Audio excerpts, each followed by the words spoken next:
नमस्कार साथियों, हम हाजिर हैं आपके सामने फिर से एक नए वीडियो के साथ। इससे पूर्व के वीडियोस में हमने प्रश्न क्रमांक 1 और प्रश्न क्रमांक 2 को पूर्ण कर लिया था। आज हम देखेंगे प्रश्न क्रमांक 3 को।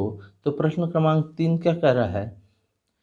निम्न समीकरणों को किसी भी विधि से हल कीजिए। तो इस टाइप के प्रश्नों को हल करने के लिए 3 प्रकार की विधियां हैं। 4 विधि है, लेकिन इस अध्याय में आप केवल 3 विधि को देखेंगे। एक विलोपन विधि, दूसरा प्रतिस्थापन विधि और तीसरा है ग्राफीय विधि। तो इस 3 में से कोई भी एक विधि का उपयोग करके आप प्रश्नों का हल कर सकते हैं। तो फिलहाल हम क्या करते हैं, प्रतिस्थापन विधि जो कि हमने पूर्व के वीडियो में बताया था, उस विधि का उपयोग करते हैं। देखते हैं प्रश्न क्रमांक 1 इसका। तो इसका जो प्रश्न क्रमांक 1 है वो क्या कर रहा है, x माइनस वाई इक्वल -1 और 3x माइनस 2y इक्वल 12। तो हम इसको नाम दे देते हैं सबसे पहले समीकरण 1, इसको नाम दे देते हैं समीकरण 2। अब प्रतिस्थापन विधि का उपयोग करने के लिए हम यूज करेंगे सबसे पहले समीकरण 1 का। तो समीकरण 1 से हम समीकरण 1 को लिखेंगे जैसे सा। तो x माइनस वाई इक्वल आपका क्या है, -1। यहाँ से हम क्या करेंगे, इस माइनस वाई को इधर पक्षांतर कर देंगे। तो ये क्या हो जाएगा, x इक्वल माइनस में है, जब उधर जाएगा तो प्लस हो जाएगा। तो क्या हो जाएगा, y -1 और इसको नाम दे देंगे समीकरण 3। और x के इस मान को हम रख देंगे समीकरण 2 में। तो हम कहें समीकरण 2 और 3 से, या समीकरण 2 में x का मान रखने पर, समीकरण 2 में x का मान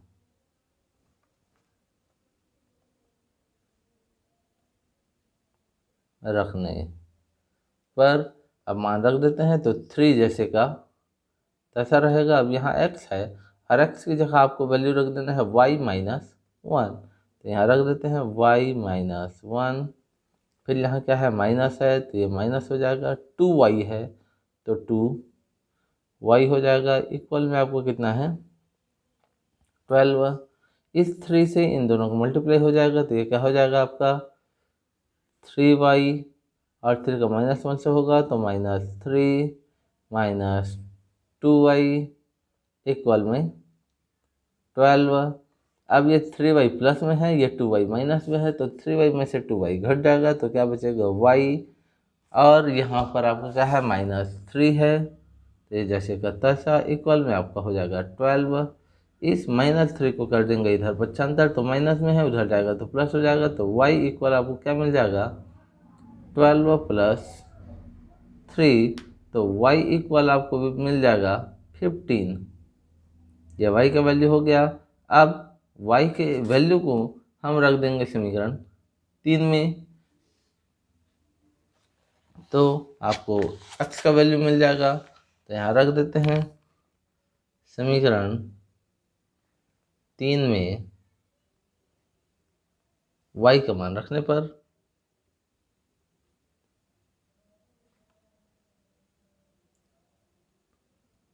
तो मान रख देते हैं समीकरण 3 आपका क्या है, x इक्वल y -1 है।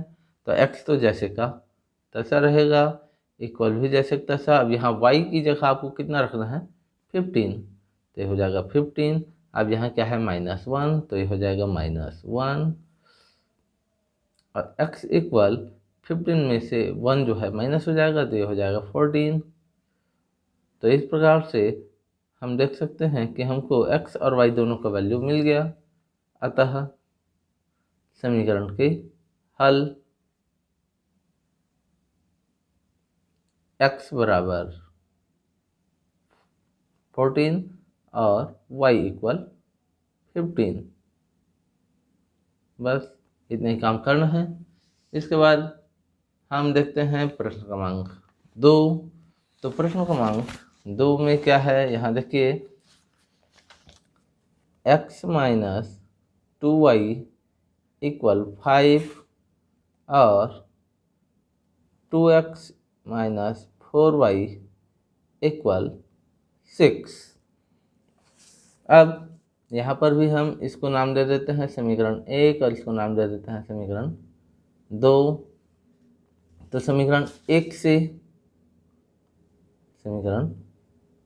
से हम x का मान निकालेंगे। तो इसके लिए क्या करेंगे, इस 2y को बस इधर पक्षांतर कर देंगे। तो पहले क्वेश्चन लिख लेते हैं, x माइनस 2y इक्वल कितना है 5। इस 2y को पक्षांतर करेंगे तो प्लस में चला जाएगा, x इक्वल क्या हो जाएगा 5 प्लस 2y।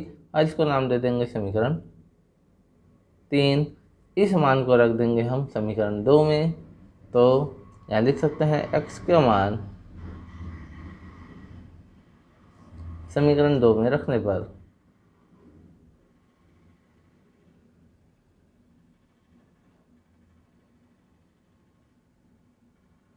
तो यहाँ 2 जैसे का तैसा। अब यहाँ x है और x की जगह आपको क्या रख देना है 5 प्लस 2y। तो हम यहाँ रख देते हैं 5 plus 2y।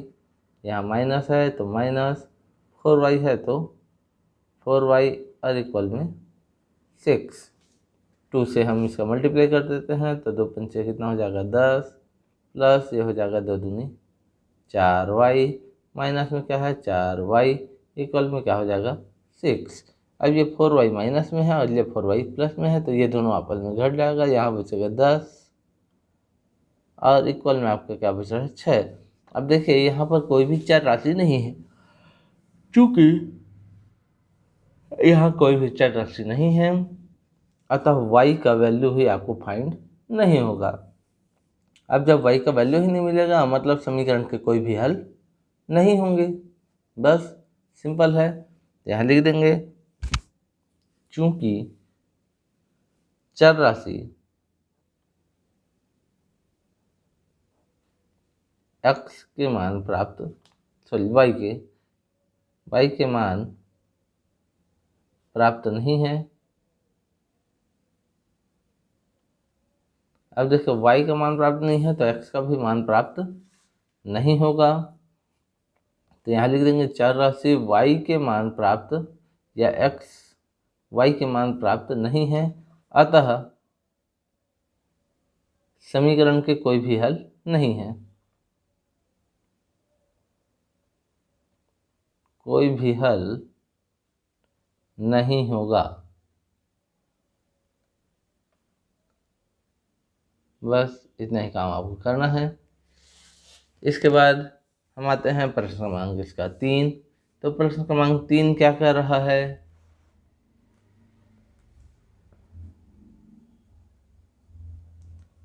x plus y equal 6, x plus y equal 6 है और x इक्वल वाई प्लस 2 है। तो हम इसको फिर से वही काम करते हैं, इसको नाम दे देते हैं समीकरण 1 और इसको नाम दे देते हैं समीकरण 2। अब समीकरण 1 और 2 का उपयोग करेंगे तो समीकरण 1 का उपयोग कर लेते हैं। या देखो समीकरण 2 में ऑलरेडी x बराबर वाई प्लस 2 दिया गया है तो हम समीकरण 2 से x का मान समीकरण 1 में रख देते हैं। यहीं पर हमको ज़्यादा कुछ नहीं करना है। तो समीकरण 2 से x का मान समीकरण 1 में रखने पर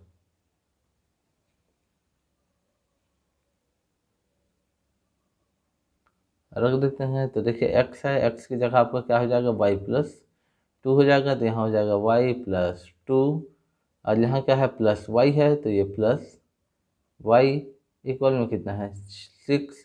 ये y और ये y जुड़ जाएगा तो कितना हो जाएगा 2y और इस 2 को हम कर देंगे इधर पक्षांतर तो इक्वल में यहाँ 6 है, ये 2 इधर प्लस में है उधर जाएगा तो माइनस हो जाएगा।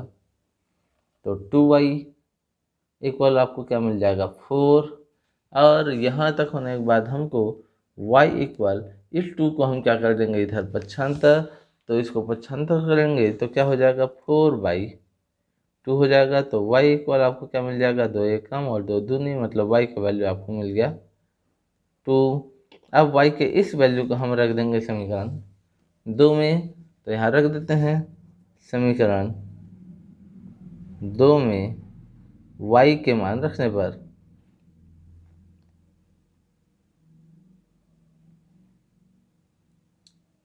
मान रख दे रहे हैं, तो क्या हो जाएगा, x इक्वल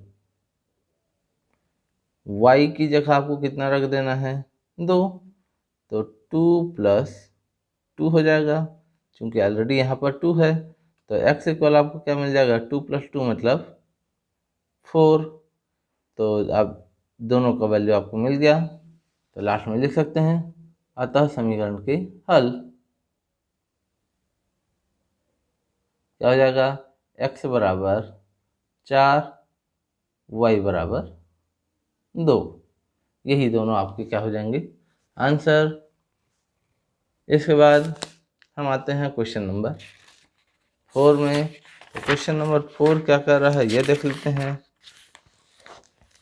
क्वेश्चन नंबर 4 है 5x minus 8x 5x minus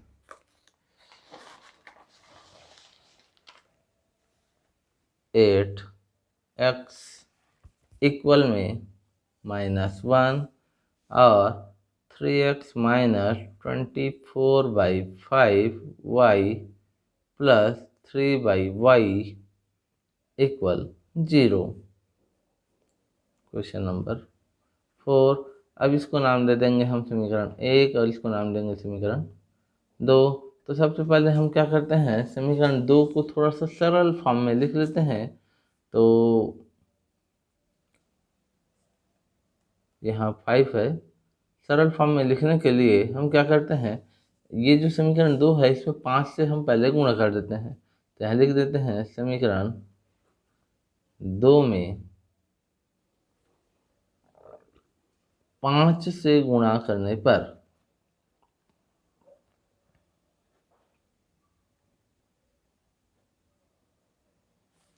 तो क्या हो जाएगा, 3 में 5 का गुणा हो जाएगा, तो 3 गुणा 5 x हो जाएगा, माइनस क्या हो जाएगा 24/5, इसमें भी गुणा हो जाएगा 5 से, और यहाँ पहले से क्या है y प्लस 3/5 है, इसमें भी गुणा हो जाएगा 5 से, इक्वल में 0 है, इसका भी गुणा हो जाएगा 5 से। अब ये हो जाएगा 3 पंची 15x माइनस ये 5 और 5 कट जाएगा, तो ये हो जाएगा 24y इक्वल प्लस ये 5 और 5 कट जाएगा, तो यहाँ क्या बचा 3 इक्वल में ये 5 इससे गुणा होके हो जाएगा 0। अब हमको यहाँ से x या y का मान निकालना है, तो हम x का मान निकाल लेते हैं। इसके लिए क्या करते हैं, इस 15x को यहाँ छोड़ देंगे और इन दोनों को कर देंगे उधर पक्षांतर, तो ये माइनस वाला उधर जाके क्या हो जाएगा प्लस में 24y, और ये +3 है उधर जाके हो जाएगा माइनस, तो -3 हो जाएगा। इस 15 को भी हम इधर कर देते हैं पक्षांतर, तो x बराबर आपको क्या मिल जाएगा 24y माइनस 3 और बटे में हो जाएगा 15। हम चाहें तो इसको काट भी सकते हैं, क्योंकि ये 3 से कट सकता है, तो इसको या करके ऐसा भी लिखा जा सकता है 24/15 y माइनस 3/15, तो ये कट जाएगा 3 पंचे और 3 अट्ठे, 3 एकम और 3 पंचे, तो x बराबर आपको क्या मिल जाएगा 8/5 y माइनस 1/5, तो ये आपको x का वैल्यू मिल जाएगा। अब इस x के वैल्यू को रख देना है किस में, समीकरण 1 में। तो समीकरण 1 में रख देते हैं इन मानों को, यहाँ लिखेंगे x के मान समीकरण 1 में रखने पर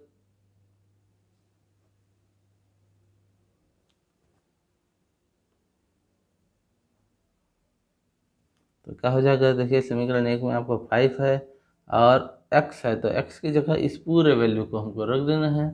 तो क्या हो जाएगा, ये 8/5 y माइनस 1/5। फिर यहाँ क्या है, माइनस है, तो यहाँ क्या हो जाएगा माइनस, फिर यहाँ है 8x, सॉरी ये 8y है, तो ये क्या हो जाएगा 8y इक्वल में कितना है -1। अब यहाँ पर इस 5 का इन दोनों से हम क्या कर देंगे मल्टीप्लाई, तो मल्टीप्लाई कैसे हो जाएगा, 5 × 8/5 y minus 5 × 1/5 minus 8y equal -1। तो ये 5 और 5 कटेगा, ये 5 और ये 5 कटेगा, तो क्या बचा आपका 8y minus 1 minus 8y equal -1। तो ये 8y माइनस में है और ये 8y प्लस में है, तो ये फिर से घट जाएगा। अब चूंकि ये घट गया तो यहाँ क्या बचा -1 इक्वल -1।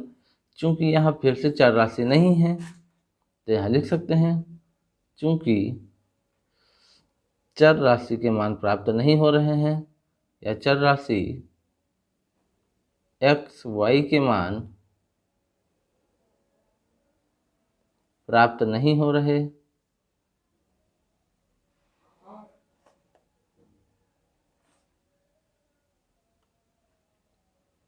इसलिए समीकरण के कोई भी हल नहीं होंगे,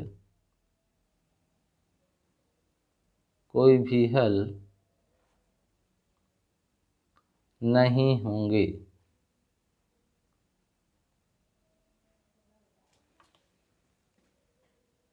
बस इतना ही आपको काम करना है।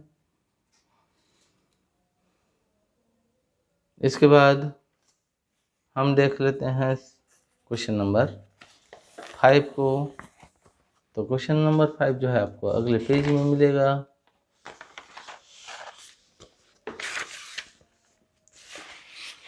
यहाँ देखेंगे क्वेश्चन नंबर 5 और क्वेश्चन नंबर 6। तो इसको भी आपको हल करने का प्रयास करना है। इसको हम अगले वीडियो में इसको डील करेंगे। यदि आपसे नहीं बनेगा तो कमेंट्स करके ज़रूर बताइएगा, अन्यथा अगले वीडियो में हम इसका भी डील कर देंगे। यदि ये क्वेश्चन और ये वीडियो आपकी समझ में आ गया तो इस वीडियो को ज़्यादा से ज़्यादा लाइक, सब्सक्राइब और शेयर ज़रूर करें। धन्यवाद।